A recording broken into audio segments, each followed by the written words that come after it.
Transmitting from the Mojave Wilderness in Joshua Tree, California, now is the time for Desert Oracle Radio, the voice of the desert. Night has fallen on the desert.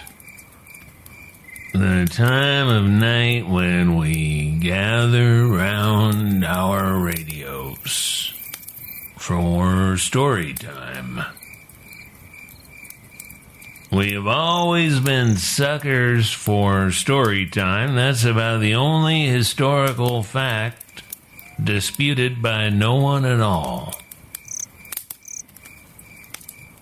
It is the greatest theater, the mystery of the darkness, the flicker and crackle of a fire, the distant sounds of the breeze and the night birds.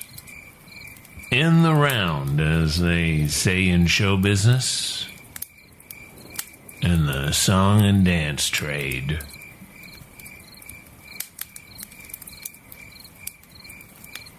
I think the way they shut down live performance around the world for a year straight did the most psychic damage to us, for adults at least. The billion or so kids who got a year-plus sensory deprivation sentence are forever changed in ways we will not begin to understand until the end of this decade, when the Hydra head comes all the way up. For all of us, though, to not even have the option of seeing a public performance, a honky-tonk band, live theater, a monster movie down at the multiplex, a baseball game, a drunken wedding, a Sunday sermon. Well, that was something that gnawed all year long at our very humanity. Great changes were already in the works, and we have been all too willing volunteers for these global-scale experiments in turning us all into pod people, destroying our remaining neighborhood businesses to the direct and immediate financial benefit of the dozen or so technology companies that have just managed to take a much bigger bite out of our lives, trying to keep us shut off from the world around us. Prescribed just enough pills and yoga and stimulus checks and augmented reality video game therapy to keep us all from cracking up completely. But right on the verge. Theama, that's ancient Greek for both a vision and a spectacle, 6 of one, half dozen of the other. From theama, we get theater, originally in the round, around the fire, where the storyteller was also a comedian, a mystic, a mimic, and more than anything, a doctor. Because life is hard and it always wants your attention. Now, a shaman may or may not do some hands-on healing as part of this communal ritual, like Jesus did in the public squares, or in the natural theater of a fishing boat as stage with the multitudes gathered around the lake shore. Sometimes these rituals took place in a cave that provided the dark and the quiet required for the ceremonies, the initiation, the mysteries. The sacred mysteries of old Greece were like this. People were not consumers there to be entertained, but members of the congregation, following an ancient script, sharing the sacred drink that made the beautiful old rituals come alive in their hearts. all were healed.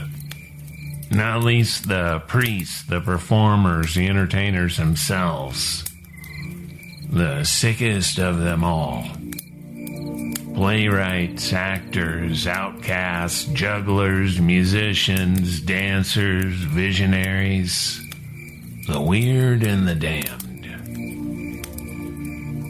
Today, if you're a little weird, they put you on a pharmaceutical diet before you're out of short pants. No matter. The weird will always break out somewhere along the way. The weird will find a way.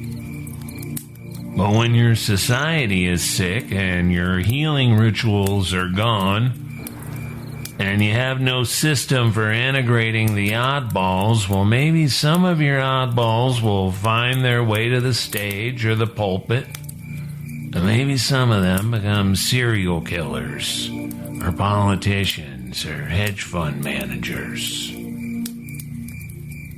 In olden days, early in our species and reaching back to the Neanderthals and our other various cousins, each little group of people had a shaman. The one who was a little bit or a lot off from the beginning. Maybe they were creepy, or they had visions, or prophecies, or they did not look like everybody else, or they were always making puppets out of animal heads. That kid's not right, somebody might say. And then the not right would apprentice to the shaman, the field doctor, the clown in chief. Everybody was part of the ritual. That's what makes it different than a non-ritual performance. You come to take part, to be healed. If you ever come across a 1985 book by Rogan Taylor called The Death and Resurrection Show, well, grab that thing up because it's a rarely seen treasure. And in this book, the whole development of entertainment from the fire ring rituals of our very distant ancestors to the stadium rituals of rock and roll, it's all in there.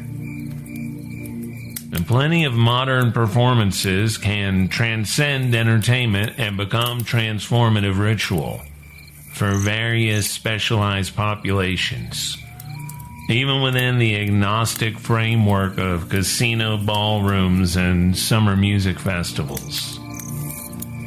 Rock stars and famous preachers both leave people screaming and moaning and falling faint. In the 2016 book Tune In, John Lennon is amazed to find children in wheelchairs always lined up at the dressing room doors at the height of Beatlemania. Each child was there to be touched, to be healed. John Lennon wanted to make good records and not have to work a day job.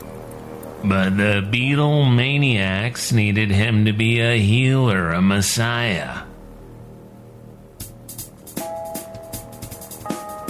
And in the 1970s and the 1980s, every city in America had a midnight showing of a campy movie version of a 1973 glam rock musical play called The Rocky Horror Show. And it turned into the longest running movie in history because people turned it into their weekly religious ritual, a full audience participation movie projected on a screen taken over by dozens of people in costume, and the rest serving as Greek chorus and throwers of various food items when called for, which was often. It's a rare example of the most proscenium of one-way entertainment stagings. The movie, projected on a rectangular screen framed by theatrical curtains, being ritually rushed by the audience who refuse to just sit there and consume the entertainment. They must take part communally. And like the Greek mysteries, newcomers were initiates, virgins, required to endure a memorable hazing to join the cult. The way Richard O'Brien and Jim Sherman conceived and produced the London play was in the round. From 1973 to 1979, the Rocky Horror Show was performed in the round until it had to be restaged for its move to a proscenium theater. The usual psychic barrier between entertainer and audience was back. The metaphorical vertical plane of space in a theater, usually surrounded on the top and the sides by a physical proscenium arch, and on the bottom by the stage floor itself, which serves as the frame into which the audience observes from a more or less unified angle the events taking place upon the stage. Elvis Presley was another one expected to heal the sick at the height of his ministry. When Elvis made his post-Beatlemania return to television in 1968, he did it in the round. The small, rapt audience surrounding the king and his handful of musicians, just these people in rapture around a little stage surrounded by the darkness. And Elvis became a star again overnight, performing the ancient campfire magic. The TV tries, and so does TikTok and the virtual reality isolation goggles, but they do not heal the patient, not usually. Not unless the circumstances are just right. And then you might get some of it across. Set and setting, as Timothy Leary and Richard Alpert taught at Millbrook. That's why churches and temples and mosques have soaring ceilings and are places of ritual quiet and ritual prayer. Like a sacred grove, a sacred spring or hilltop, the place is always chosen for cathedrals and megalithic structures. Once the state religions took over the duties of the shaman, once the last of the great mystery cults closed down, a new kind of ritual took form. Civilization created both mainstream and free agent entertainers. Mainstream theater, as in Athens, was meant to elevate the culture of the state. The themes were mythological, mostly. As in Roman theater, centuries later, where lines of players wearing their persona mask woodenly recited their lines.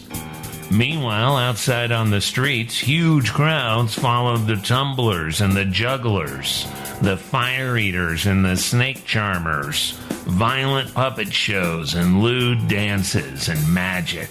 The people's culture, the natural home of the performers who did not meet the moral and social standards of the clergy. Here on the streets, the ancient magic had to be hidden, lest the religious authorities find out.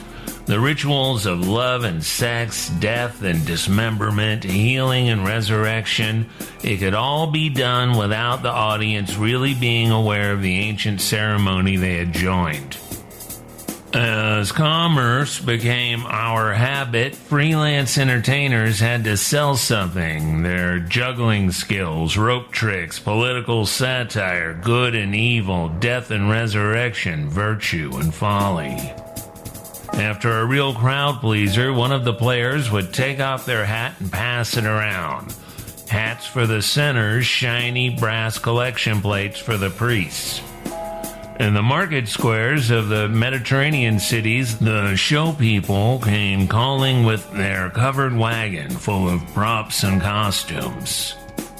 Generally a low-budget operation, some worn-out old horse pulling the crude wagon with the players' props and bedrolls inside, the players themselves mostly strolling alongside, avoiding highway robbers and crooked toll collectors.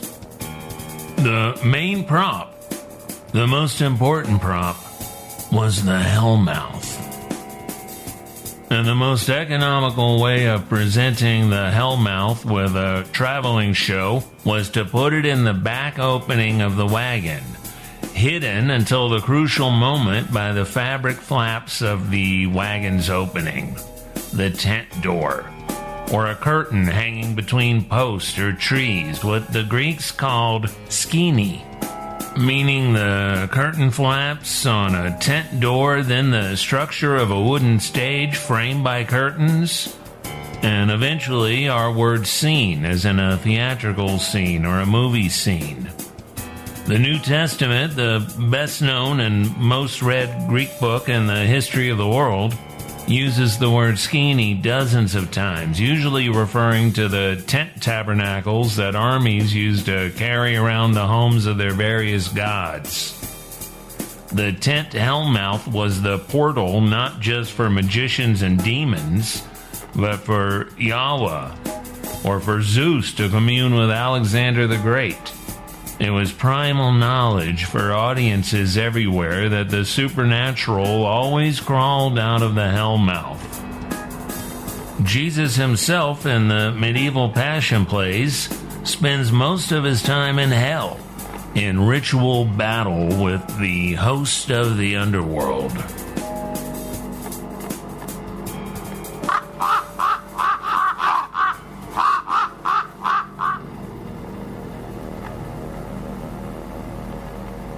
The Hellmouth was the portal between worlds. In the most elaborate stagings, a burning ring of fire, from which the living and the dead, the mortals and the gods travel back and forth to our world. In the 16th century, Shakespeare's time, the character most likely to be going into hell was Harlequin, the star of the era. A trickster, a buffoon, a magician who changed gender at will, both a healer and a devil. As Rogan Taylor writes in the Death and Resurrection show, Harlequin is the only character who escapes to hell. After whatever ridiculous scheme Harlequin once again gets away with, it's time to die and go to hell again. See you next time, suckers. Harlequin became the main character in Commedia dell'arte, the comedy theater style from Italy that swept Europe in the 16th century. Stock characters, endless situations and complications. Harlequin would often be the servant of some rich but stupid lord. Along with romantic comedy problems, there would be a doctor, a professor, a person of learning, an alchemist, a complete quack, a charlatan. And right behind them, at every feast day and county fair, the Hellmouth was waiting to accept the dead or vomit up some demons or make way for Harlequin's umpteenth return. We don't know much about props at Shakespeare's Globe Theatre in the 1590s, but we know at least some of his productions featured an elaborate Hell's Mouth that took a large share of the production budget, made from a huge hogshead barrel ring. You need a backstage for this kind of work, even if your stage sticks out into the audience on three sides, like at the Globe. Or if your backstage is the inside of your covered wagon. When today's U.S. Southwest went from Mexico's military control to United States military control, the clowns and doctors became the medicine show. The Old West medicine show, with its aim to sell you some patent medicine, a cure-all, something to soothe what ails you. Then as now, the basic economics have to work out. Just enough people need to buy your stuff. The crowd enjoying the free show is, in fact, your free marketing for the snake oil, which was a real product for a while, along with a lot of real tribal remedies from flowers and tree bark. But mostly those favorites of cowboys and ladies of the evening everywhere. Morphine, cocaine, and alcohol. The most famous of the phony Indian cures was the Kickapoo Company, run by white men who sold millions of bottles of their various elixirs. The same sort of stuff you can buy in cute little brown medicine bottles today in Joshua Tree or Sedona or Santa Fe. Tinctures, essential oils, whatever they call it. A dose out of these little bottles is a shot of alcohol, more or less, with some added flavorings, which no longer include morphine. No more opium for the teething babies. And the cooks at the chuck wagon no longer keep a supply of cocaine for anybody who asks. Because everything's illegal if you don't have a script from Dr. Nick. The medicine show could be a low-budget affair as it started in medieval Europe, when secular theater was banned in one country after another. Or it could be one of the 25 big shows that Kickapoo Medicine Company sent out to the Wild West mining towns and lumber camps. There's a street in Yucca Valley called Kickapoo, one of the geographically incorrect tribal names used in the 1950s town's first residential neighborhood. Probably came from Little Abner, where the Old West Kickapoo medicine was borrowed for moonshine, Kickapoo joy juice. Just like everything in Pioneer Town is named for phony Hollywood Western serials and not anything that ever happened in the actual place. Some of the medicine show brands that survived the transition to radio and television are Anacin, Bayer, Coca-Cola, Doan's Pills, 7-Up, and Geritol. The Kickapoo medicine shows developed the ancient Market Square show into a science. The doctor-professor dressed in tuxedo and top hat with lots of jewelry to show off his success to the rubes. There would be an Indian shaman, too. Usually the real thing, not a showbiz entertainer by birth, working side by side with trick horsemen, gunfighters shooting blanks at each other, and a damsel in distress. A muscle man would gulp down some of the patent medicine and suddenly be able to do ever more fantastic feats of strength. And like the voodoo ceremonies tourists pay to see in New Orleans today, the rubes could enter a tent and see a real live ceremony, minus the spiritual initiation, but still plenty powerful. Just please buy a pamphlet and a bottle of patent medicine on the way out. Thank you, friends. And if you think the idea of a strong man putting on an act to sell patent medicine to the rubes is ridiculous, that's exactly what people like Joe Rogan and Gwyneth Paltrow and Alex Jones do today. They're selling health and vitality, miracle cures. The performance is the primary part of the song and dance life. Do some tricks, make show, make it good, understand your role and what it means to society. But beyond the performance, there's the traveling life. Being on the road is the whole point.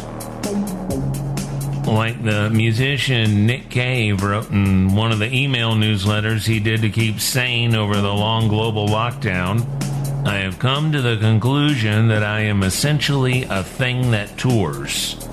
There is a terrible yearning and a feeling of a life being half-lived.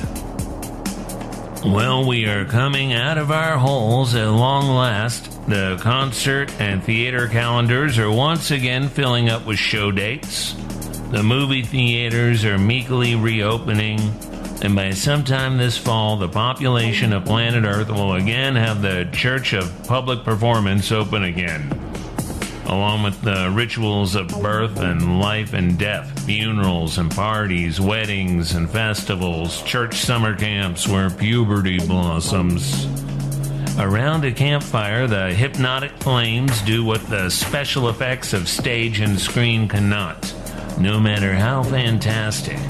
The campfire hypnotizes through the strange natural rhythms of fire and fuel, the darkness of a desert or forest or seaside night, the tall tales of the park ranger or class clown, the sing-alongs of old songs, old melodies from ancient times.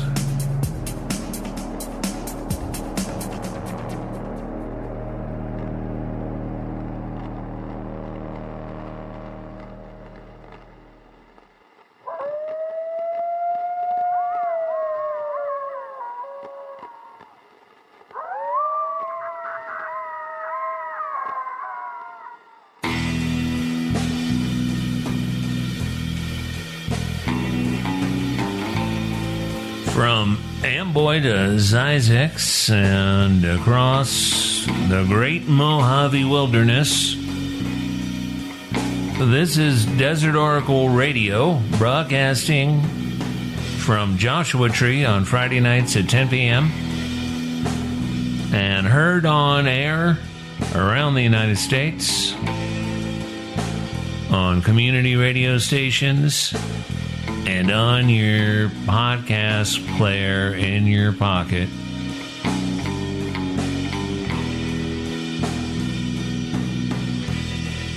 And we are excited to do Desert Oracle performances again. I don't have any dates to announce yet, but we got a couple of things in progress. We're going to do some campfire stories, and we're going to do our nightclub stage show, which we last did at First World in Joshua Tree, right before the times changed. The soundscapes you heard on tonight's program are composed and performed by Joshua Tree's own Red, Blue, Black, Silver. I believe Red, Blue, Black, Silver has a new record out. You can look him up on Bandcamp or Twitter or wherever. You know, I hate saying website names on this show. It just kind of dirties it. Speaking of this show, you can find out more about the program at desertoracle.com, and you can support our work by going to patreon.com/desertoracle. Thanks to all of you who help out keep the swamp cooler running out here. Enjoy what's left of the spring and get ready for the hot months. Thank you for listening, and good night from the voice of the desert.